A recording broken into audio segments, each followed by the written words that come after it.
But I remember Vicky, she arrived from New Zealand. She was pregnant at the time and very scared of spiders, very, very scared of spiders. But you know, I'm still in contact with Vicky. She's left Melbourne now and moved up to warmer climate near Brisbane.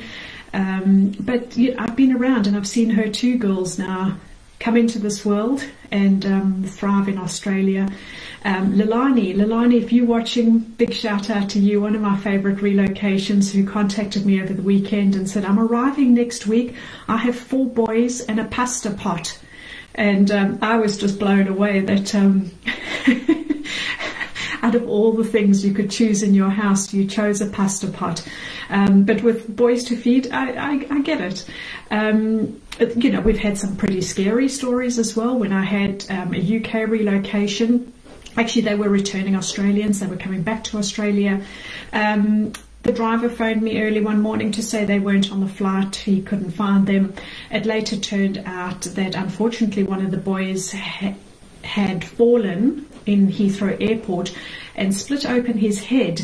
So they had missed their flight and could only get on another flight 24 hours later. They weren't able to stitch the child's head, so they literally bandaged him up and sent him flying across the world. We rearranged their airport transfer to take them straight to the Royal Children's Hospital in Melbourne so that he could get his head stitched up. I'll never forget the Italian family. He too showed he got kidney stones the day that they arrived, and luckily, because we had prepared them and they knew how to call for an ambulance and everything, even though they'd been in the country just a few hours, he was able to get to hospital and get some pain relief. So yes, I've had some funny moments, I've had some crazy stressful ones, but most of all it's been a very rewarding and exciting field of work, and I thank everyone who supports me and my business in celebrating these 1,000 relocations.